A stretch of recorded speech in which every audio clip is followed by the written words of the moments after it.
मंगल रूप कबीर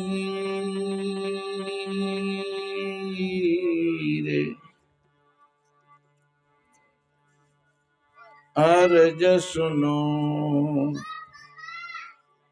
मुझ दास की। हरो कठिन भव पीर।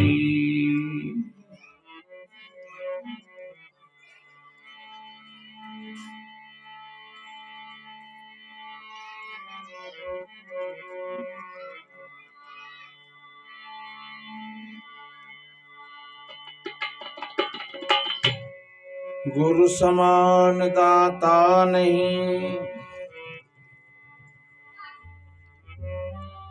याचक शिष्य समान।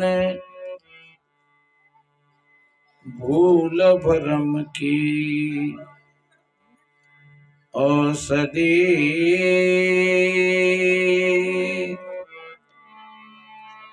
सो गुरु दीनी दान।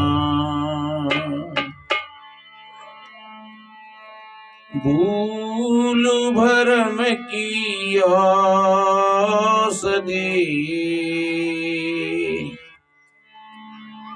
सो गुरु दीनी दान।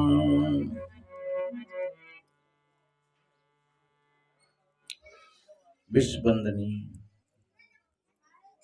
संत सम्राट सदगुरु कबीर देव,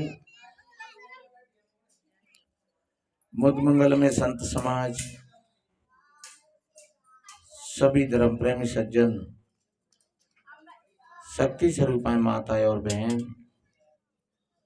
छोटे छोटे बच्चे एवं बच्चियां, सभी को वंदन अभिनंदन करते हुए कुछ निवेदन करें। हम धन्यवाद देते हैं जो भक्त यहाँ जो सत्संग करा रहे हैं, हाँ दाता राम जी हैं और उनके सपुत्र देवेंद्र और भाई मित्र सभी सज्जनों। अब देखिए ये दिसंबर है, आखिरी महीना है और इसमें 2-3 दिन रह गए बाकी। अब ये साल व्यतीत हो रहा है, जा रहा है और अब नया आ रहा है। 2022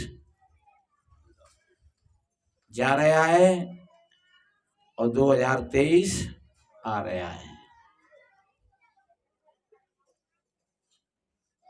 जो ठीक आदमी है, अच्छे सज्जन, उनके यहाँ अगर कोई मेहमान आता है तो 1 दिन 2 दिन 3 दिन 4 दिन किसी तरीका से वो रहे और फिर बड़े प्यार से उनको वो विदाई दे देती है। और जो आता है तो फिर उसका स्वागत करते हैं। कोई नया आया, उसका स्वागत किया और गया, उसको विदाई दी। सज्जनों, वास्तव में समय निकल गया पूरा साल का, और ये हमारा साल कैसा भी रहा हो, हम हंसते हंसते इसको विदाई दें और आने वाले का सही हम सम्मान करें, स्वागत करें। आओ भैया, तुम्हारा स्वागत है, सम्मान है। जैसे होली दिवाली पर लोग अपने घरों को साफ करते हैं और पुराना दुराना टूटा फूटा जो पड़ा हुआ है उसको बाहर कर देते हैं और फिर दूसरी तरीका से फिर अपने घरों को सजोते हैं, अच्छा अच्छा सामान खरीद करके लाते हैं। इसीलिए दीपावली का त्योहार है। दीपावली के त्योहार पर घर की सफाई करते हैं लोग, तो सारे सड़े गले को बाहर निकाल देते हैं, कटे पिटे को बाहर फेंक देते हैं, फूटे टूटे बर्तनों को बाहर कर देते हैं, उनको बदल बदल करके फिर नए ले आते हैं। सड़े गले चाहे वो फूल हैं उनको भी हटा देते हैं, गमला है उनको भी हटा देते हैं, और फिर से नए तरीका से अच्छे तरीका से फिर से स्थापना करते हैं। होली का समय आता है, लोग द्वार द्वार पर जाते हैं, एक एक के गले मिलते हैं, कीच मिट्टी फेंकते हैं, रंग गुलाल फेंकते हैं। सच्चे अर्थों में ये सारी बातें हमारी समझ में आ जाए तो कितनी बार हमने अपनी दीपावली पर घर खाली करे, कितनी बार होली के त्योहार पर हम लोगों से गले मिले और घर को बदला।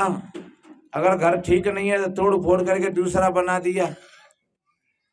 लेकिन क्या अभी हमने सोचा है कभी कि हम अपने विचारों में भी बदलाव लाएं? क्या अपने सड़े गले विचारों को भी हम विदाई दे दें?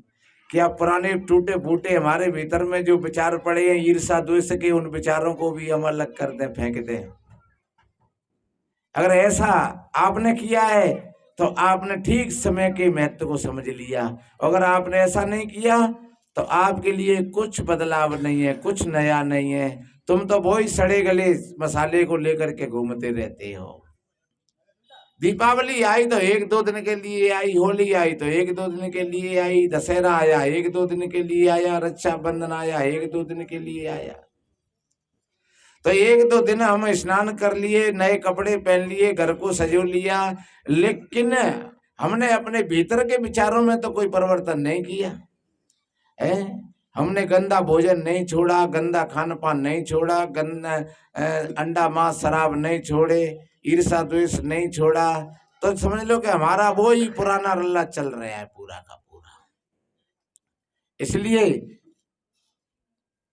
ये तो 12 महीना के बाद में साल लग रही है। अरे भैया दिना तो रोज बदलता है। एक साल में 12 महीना होते हैं, फिर 30 फगवारे होते हैं, और फिर एक महीना में 30 दिना होते हैं, और फिर 30 दिना में एक दिना में 24 घंटा होते हैं। तो 24 घंटा में भैया, और फिर प्रत्येक घड़ी पर ये बदलता हुआ संसार है। तो प्रत्येक घड़ी बदलती चली जा रही है, प्रत्येक क्षण बदलता चला जा रहा है, और हम बोके बोई बने रहे। उम्र है हमारी 55 की और बात है 55 की। सज्जनों, एक बार बताते स्वामी विवेकानंद जी कहीं सवेरे भ्रमण करने के लिए गए। एक भजन सुनाएंगे अभी। तो उस जाकर के कहीं भ्रमण में और एक मंदिर पर पहुंचे, वहां बहुत लोगों की कतार लगी हुई थी, आरती हो रही थी, सवेरे की प्रभाती हो रही थी। तो एक बच्चा हमारा जैसे अभी भैया जी भजन बोल रहे थे, ऐसा बच्चा प्रार्थना में खड़ा हुआ था। स्वामी जी ने उसको शाबाश दी, धन्य बेटा तेरे माता पिता के लिए, धन्य तुम्हारे लिए, तुम धन्यवाद के पात्र हो। लोगों को बड़ी खुशी भई कि देखो ये महात्मा 8-10 साल के बच्चा को कितना प्रोत्साहन कर रहे हैं, आशीर्वाद दे रहे हैं। धन्य, ऐसा काम सभी को करना चाहिए। लेकिन शाम को जब फिर से गए उसी मंदिर पर भ्रमण करने के लिए, तो एक 70-75 साल के बुजुर्ग उसी लाइन में खड़े हुए थे प्रार्थना में। स्वामी जी ने कहा तुम मरे ना हो भाई। लोगों के बड़ी बुरी बात लगी। महाराज आप कैसी बात कर रहे हो, बात क्या कर रहे हैं, यहाँ क्यों खड़े हुए हैं? लोगों ने कहा महाराज ये सब प्रार्थना कर रहे हैं और ये भी प्रार्थना में खड़े हुए हैं। अच्छा, प्रार्थना में खड़े हुए हैं तो तुमको यहाँ नहीं खड़ा होना चाहिए। अब लोगों ने कहा महाराज सवेरे तुम उस बच्चा को तो बड़ी शाबाश दे रहे थे, धन्यवाद दे रहे थे, वो भी तो यहीं खड़ा था। तो इसीलिए तो मैं दे रहा था कि उसकी तो पहली सिद्धि है, पहला चरण है, वो इस लाइन में आकर के खड़ा हुआ तो वो सौभाग्यशाली है, क्योंकि अभी उसका तो पहला चरण है। लेकिन इनकी 70-75 साल की उम्र हो गई, अभी बच्चा खड़ा है, ये भी यहीं पर खड़े हुए हैं। इनको तो बहुत आगे होना चाहिए था। जो 5 साल का जो बच्चा जिस सीढ़ी पर खड़ा हुआ है और उसी सीढ़ी पर 75-80 साल का बुजुर्ग खड़ा हुआ है, तो फिर बच्चा में और इसमें फिर कमी क्या रही? उम्र तो हो गई 55 साल की, 80 साल की, 70 साल की, 65 साल की, लेकिन हमारे विचार वो ही है सड़े गले पुराने के जो के त्यों ही। तो सज्जनों समझ लो कि आप शरीर से तो वृद्ध हो गए, लेकिन बुद्धि तो वो की वो ही रही। सदगुरु कबीर साहब जी ने कहा है, तन के वृद्ध कहावो बोरे, मन बायजहु बारो हो, ऊपर यूजर का बोरे, भीतर जहू कारो हो, मुख के दांत गए का बोरे, भीतर दांत लोहे के हो, फिर चना चबाए विषय के, काम क्रोध मद लोभ के हो, तन की सकल संगा घट गए हूँ, मनहु दिलासा दू ना हो, कहे कबीर सुनो भाई साधो, सकल पद सयाना पौना हो। कितनी बढ़िया बात कही सदगुरु कबीर साहब जी ने कि शरीर तो वृद्ध हो गया, लेकिन मन आज भी जवान है। ऊपर से तो हम बिल्कुल सफेद भक्क हो गए, लेकिन भीतर से अब भी हम काले हैं। उजर पहले कापड़ा बगुला जैसो भेष, ता सोते ताते तो कौआ भला भीतर बाहर एक। कितनी बढ़िया बात, क्यों वो धोखो तो ना दे रो कौए? अरे वो तो कौआ है, दिख रहो बाहर से भीतर थे, तो वो धोखो तो ना दे रहा। लेकिन सज्जनों, जो वास्तव में ही एक वृद्ध बन करके, एक अच्छा बन करके, एक साधु बन करके, एक भक्त बन करके, अगर फिर भी अगर उसी काम पर खड़ा हुआ है, तो समझ लो कि वो बहुत बड़ा धोखा है। इसका परिणाम बहुत लंबा भुगतना पड़ेगा। इसलिए सदगुरु कहते हैं, शरीर वृद्ध हो गया, मुख के दांत गिर गए, लेकिन वासना आज भी ज्यों की त्यों ही बनी है। वासना बूढ़ी नहीं होती है, ये ध्यान रखो। चाहे उम्र 100 साल की हो जाए।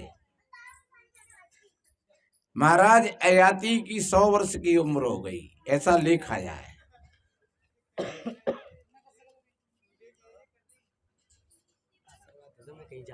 अच्छा ठीक है बेटा, मंगल हो। और मृत्यु आ गई, और मृत्यु ने जब आवाज लगाई, महाराज अयाती बोले, कौन हो भैया तुम? मृत्यु ने कहा, मैं मौत हूं। ओ के पनवेश्वरी तू आओ गई हो, मैंने तो कछु ना देख पायो। 100 साल की उम्र निकल गई और ये लग रहा है कि मैंने अभी कुछ नहीं किया है। और ऐसे ही लगता है सबको, जब हम भीतर से ठीक तरीका से देखें और कोई कहे हमसे आकर के कि अब आज शाम तक तुम खत्म हो जाओगे, तो कहोगे ये मर गए जी, तो हम तो कुछ नहीं कर पाओ, हमारे तो बहुत अरमान थे, है? दिल के अरमान आंसुओं में बह गए। बहुत बहुत जाने क्या क्या सजो सजो करके रख रहे थे, लेकिन कुछ नहीं कर पाए, सबका सब मामला पड़ा रह गया। मृत्यु ने कहा, भैया ये प्रकृति का नियम है, ये टलने वाला नहीं है, अब आप तैयार हो जाओ, बातें मत बनाओ मरने के लिए। तो भाई पनवेश्वरी नेक मौको और दे दे, तू कैसे ऊपर के कहानी है, और पुराणों में तो बड़ा चढ़ा करके लिखा है, लेकिन इसका भाव मैं बताऊंगा अभी। महाराज अयाती के 5 बेटा थे। मृत्यु ने कहा, तो चल ठीक है, कोई बात नहीं है, अगर तू और जीना चाहता है तो अपने बेटों में से किसी को पूछ ले। तो बताते हैं, सभी बेटों को बुलाया और कहा कि भैया तुम अपनी जवानी हमें दे दो, तुम अपनी जवानी हमें दे दो। तो बताते 4 बेटा मने कर गए कि तुम्हें शर्मनाए रही, तुम्हें अपना जीवन पूरा का पूरा भोग लिया, तुम दूसरे के में भी दांत लगा रहे हो। लेकिन एक बेटा होगा सपूत, उसने कह दिया कि चलो कोई बात नहीं, जब पिताजी 100 वर्ष में नहीं जिगे जा चाहिए थे तो अब मैं 25-30 वर्ष में का जिगे जाऊंगा, चलो भाड़ में जान दो, ये पिता की आज्ञा का पालन तो हो ही जाएगा। और वास्तव में एक सच्चे पुत्र होते हैं, उनका यही धर्म होता है। चलो ठीक है पिताजी मैं दे देता हूं। और बताते हैं फिर उन्होंने भोग भोगा, लेकिन तीसरे दिन मृत्यु फिर खड़ी। बोले तैयार हो जाओ, बोले तू फिर आई गई।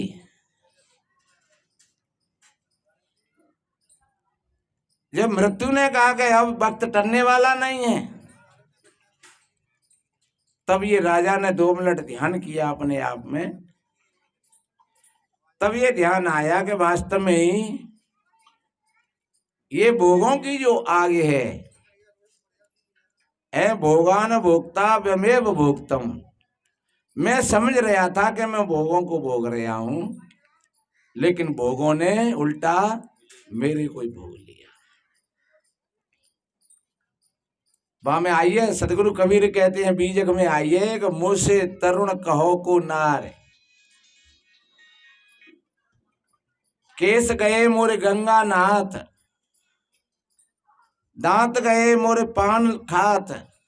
उसका भाव ऐसे ही शब्दों में कुछ इधर उधर हो सकता है। बैस गए पर पुरुष लेत, जान पुरुषवा मोर आहार, अनजाने का करो संहार। कहें कबीर बुढ़िया आनंद पाए, और पूत भरतारे बैठी खाए।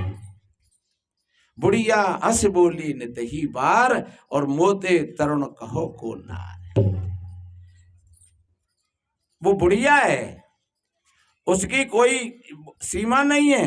उसकी हम कितने ही कहें, 100 वर्ष की कहें, 200 वर्ष की कहें, 1000 वर्ष की कहें, 10,000 वर्ष की कहें, क्योंकि ये बुढ़िया है, ये वासना है, ये अविद्या है। सज्जनों, इसका कोई प्रमाण नहीं है कि जी 10,000 वर्ष की है कि 20,000 वर्ष की है।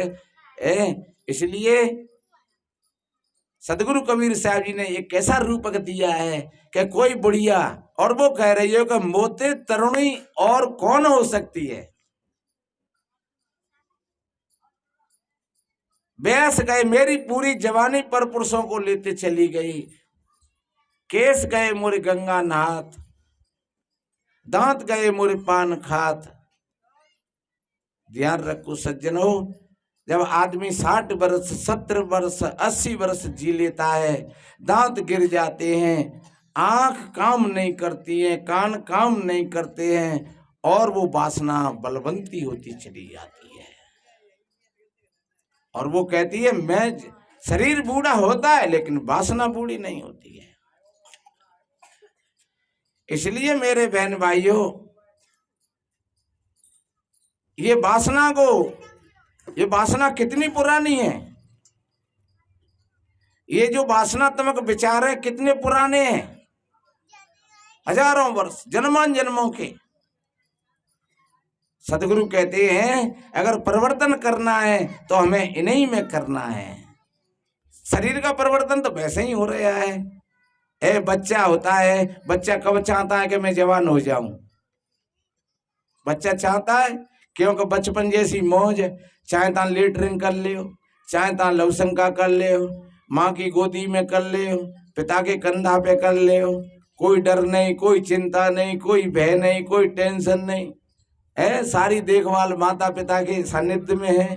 बचपन जैसी मौज कहाँ आएगी? जाड़े की चिंता नहीं, गर्मी की चिंता नहीं, वर्षा की चिंता नहीं, क्योंकि माता पिता के सानिध्य में पालन पोषण चल रहा है। लेकिन धीरे धीरे वो बचपन छूट गया, उसको छुड़ाने की जरूरत नहीं पड़ी, वो धीरे धीरे छूट गया। अब जवान हो गए, अब जवानी जैसी, अरे भैया गली किराने में घूमते हैं तो टेढ़े मेढ़े है क्या? सदगुरु कबीर कहते हैं फिरऊ का फूले फूले फूले, जो 10 फिरऊ का फूले फूले फूले, जब 10 मास उर्धमुख होते, 100 दिन काय को भूले। फिरऊ का फूले फूले फूले, चलो का तेड़ो तेड़ो तेड़ो। लेकिन ध्यान रखो वो भी समय छूट गया अपने आप, धीरे धीरे धीरे धीरे है, दांत हल गए, रस नहीं बनता है, आंख कमजोर हो गई, बाल पूरे हो गए, वो भी समय निकल गया। इन बालों को बदलने की जरूरत नहीं पड़ी, अपने आप ही सफेद हो गए थे। लेकिन ध्यान रखो अपने मन के विचारों को बदलने के लिए हमें बहुत जरूरत है। अगर मन के विचारों को तुम बदलोगे, जो तुम्हारे भीतर की जो वासना है उसको तुम बदलोगे, वो तभी बदलेगी, उसका बदलाव होने वाला नहीं है। अपने आप नहीं बदलेगा वो, अपने आप तो ये शरीर बदल रहा है, शरीर में तो क्षण क्षण पे बदलाव हो रहा है, कदम कदम पर बदलाव हो रहा है। तो इसलिए मेरे बहन भाइयों, अगर बदलना ही है तो अपने विचारों को बदलिए, अपने भीतर के सड़े गले मलबे को बाहर फेंकिए, कचरे को बाहर फेंकिए। कौन से पहले लड़ाई भई है, कौन से झगड़ा हुआ है, कौन से क्या हुआ है, किसने हमको मारा, किसने और हमने किनको मारा, किसने हमारा लिया, किसने हमारा दिया, ये सारा का सारा कचरा हम अगर बाहर फेंक दें तो समझ लो कि तुमने पुनः अपने जीवन का निर्माण शुरू करना कर दिया। यही है बदलाव जीवन का। ये बदलाव जब शुरू हो जाता है भीतर में सज्जनों, तो समझ लो कि सत्संग सुन लिया जी, आपने बदल लिया जी है। अन्यथा ये कहिए नहीं कि मन ना रंगायो रे, रंगाए जोगी कपड़ा, मन ना रंगायो रे, रंगाए जोगी कपड़ा, मन ना रंगायो, रंगाए जोगी कपड़ा। ये मन नहीं रंगाए, हम कपड़ों को तो बदलते रहे, कभी लाल पहने, कभी सफेद पहने, कभी काले पहने, और तो क्या बाल भूरे हो गए तो बिना हम रंग वो शुरू कर देते हैं। तो सज्जनों वास्तव में ये ऊपर के ही तो रंग है। सदगुरु कहते हैं अरे तुमने अपने मन को रंग लिया तो समझ लो कि सब कुछ रंग गया। एक भजन में गाते हैं, तेरी 5 रंग की चुनरिया बैली हो गई रे। चलो गा करके सुना देते हैं।